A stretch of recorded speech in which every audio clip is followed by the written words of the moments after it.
The Jones family was still trying to straighten out the mess that Jason had put them in with the exorbitant bill for the banquet. When the hotel owner, Mr. Mitchell Cook, showed up, he welcomed Kevin like an old friend and called him boss. Boss? Everyone was stunned. Kevin was Mr. Cook's boss? The manager of the hotel, who had been working for Mitchell Cook for many years, stood there with his mouth open wide in amazement. He looked at Mr. Cook, who had uncharacteristically lost his composure, and he just couldn't believe it.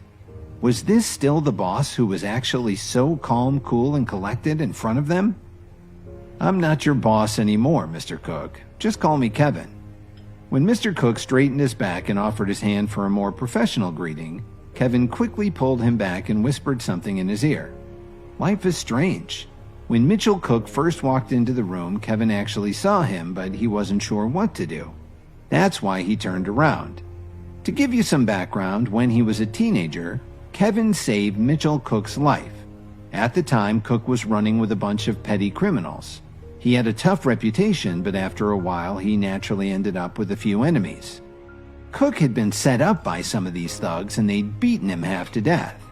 If Kevin, who usually traveled with a couple of his family bodyguards, hadn't shown up by chance, Cook would have died, and he wouldn't currently be the owner of the Whistler Hotel.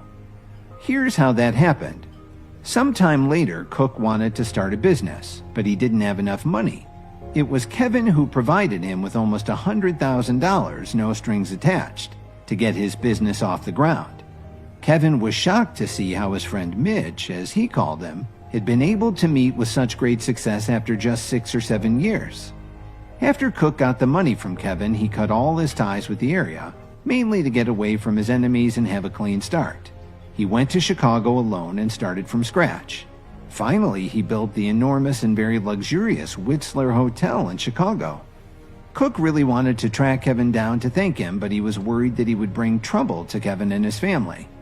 Then, about 3 years ago, he had finally cleaned up his reputation so he could get in touch with the Williams family so he could reconnect with Kevin. That's when he found out that Kevin had been kicked out of his own family. It wasn't at all what he had expected to hear. He assigned a few of his employees to search for Kevin, but they were unable to find any trace of him, either online or in the rough parts of town. And now, here they were finally seeing each other in person after all these years. Cook thought about everything Kevin had done for him and said, "It's hard to change an old habit, boss. Kevin?" You could hear everyone heave a sigh of relief. After all, it didn't sound right for such a powerful man to call Kevin boss. Still, everyone was wondering how Kevin and Mr. Cook knew each other. Kevin asked his friend, "If you could just ask the waiter to add my table's bill to the $5,000, I can give you my card to pay." With a big smile, Mr. Cook shook his head and replied, "Your money's no good here. Put your card away." He was going to give Kevin his meal for free. Then he told the hotel manager that Kevin's meals would all be free in the future. Kevin stared at him for a moment and opened his mouth to speak. But Cook immediately understood and quickly changed his offer. "How about if I give you a discount, a 50% discount?" He turned to the hotel manager and said, "Please go add up Mr. Williams' bill and bring it back to me." The hotel manager quickly nodded. "Right away, sir." Grandma Jones and Jason were shocked to hear that the owner of the hotel actually wanted to give Kevin a 50% discount. This was unheard of. Realizing that the rest of the bill still hadn't been paid, Grandma smiled and walked forward. "Mr. Cook, I didn't know that you're friends with our Kevin. Since we're paying this bill together, may we have a discount too?" He looked at Grandma Jones with a smirk and replied calmly, "Didn't that guy just say that Kevin has nothing to do with your family? I'm sorry, but your bills should be paid separately." Grandma Jones's face froze. She knew that Cook wouldn't give them the same discount. Kevin took a look at the bill. After the discount, it was about $2,500. Jason watched this in disbelief. "Ha! $2,500? Kevin, you were just bragging. I'd like to see how you could even pay that much." But Jason was livid. How could Mr. Cook give Kevin a 50% discount but not do the same for him? Meanwhile, Lily and Dorothy were very concerned. They really hoped he could cover the bill. Kevin looked at Jason, who was sneering as he waited to see this all play out. He took his wallet out of his pocket, pulled out a bank card, and handed it to the hotel manager. "Just a moment, sir." The hotel manager slid the card into his portable reader. When Jason saw Kevin's bank card, he continued to taunt him. A deadbeat who doesn't even have a Lux bank card should be careful how much he spends. One of the others there added, "Yeah, I'll bet the hotel manager will tell him that his card wouldn't swipe." Another one commented, "Kevin really is a jackass. So what if he knows Mr. Cook? He doesn't have enough money to pay the bill. I don't think he'll get out of this mess." Listening to what they were all saying about Kevin, Cook turned and gave them an impatient, cold stare. He really wanted to go over and shut Jason's mouth for him. When Jason saw how Cook was looking at him, his face instantly turned pale. His voice trailed off and he sat in awkward silence. The rest of the Joneses clammed up too. Lily stared nervously at the hotel manager, afraid that Kevin's card would be rejected for lack of funds. Finally, the hotel manager spoke up. "All right, Mr. Williams, the transaction went through. Here's your card." He politely returned the card to Kevin, who nodded his thanks and put the card back into his wallet. What? The transaction went through? How was this possible? Everyone was confused. Lily tugged on Kevin's sleeve and leaned into his ear. "Where did you get so much money from?" "Don't worry, Lily. I just hope you enjoyed the banquet," Kevin said with a big grin. Lily didn't press the issue. Now she really didn't know what to think.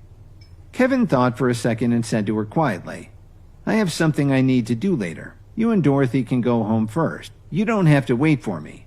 Drive carefully." Lily looked over at Mr. Cook and then she looked at Kevin. She nodded and then left with her mother. After the rest of the Jones family had finally paid the bill, they took off one by one. Kevin got a ride with Cook, but he didn't go straight home. "Boss, have you been in Chicago for the past 3 years?" Cook was driving while Kevin sat in the back seat.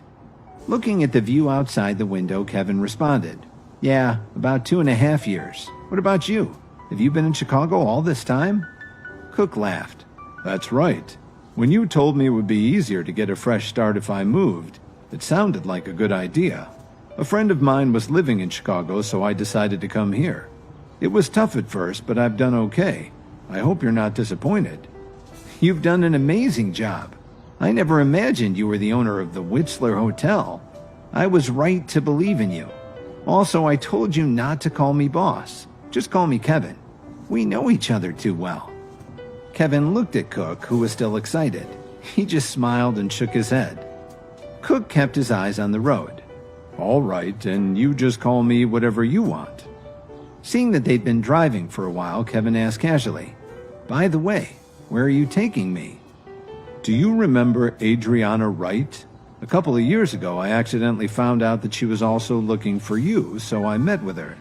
She founded the West Chicago International Group.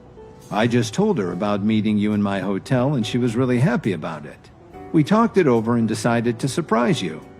Cook turned around and gave Kevin a mischievous smile. Kevin raised his eyebrow. Adriana Wright? What a nice surprise to hear that she was doing well, too. Kevin met Adriana when he lost his briefcase in a wine store. She was working in the shop and noticed that he'd left it behind. When she went outside with the briefcase, Kevin had just gotten into his car and left. Adriana ran after him for 3 blocks to try to catch up with him. When Kevin finally remembered that he'd forgotten his briefcase, he made a U-turn and saw her standing there out of breath, but holding his briefcase in her hand. Kevin found out that Adriana wanted to start her own business, so he formed a partnership with her. He also fronted her $100,000 just like he'd done for Cook. He didn't really expect Adriana to be so sharp at running a business. What he was sure of was that she was honest and hardworking. After all, she had chased him for 3 blocks to return his briefcase. In just a few short years, she actually built the West Chicago International Group. After a few more minutes of driving, Kevin and Cook stopped at an enormous office complex in the west suburbs.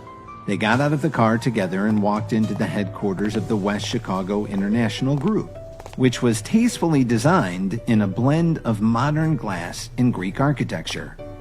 After walking into the main hall, they were greeted by one of Adriana's administrative assistants. "Mr. Cook, the president is waiting for you on the 3rd floor. Do you want me to accompany this gentleman and show him the displays on the 1st floor?"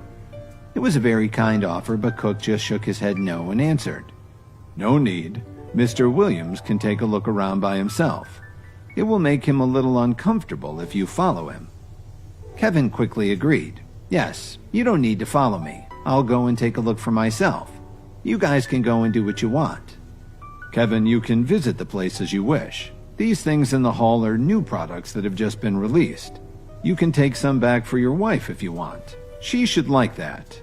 Cook pointed at the various skincare products and makeup on the display stands. Kevin thought to himself, "What the heck is this big..." Don't let your excitement die! The full audio series is on the Pocket FM app. Tap the link in the description to install now.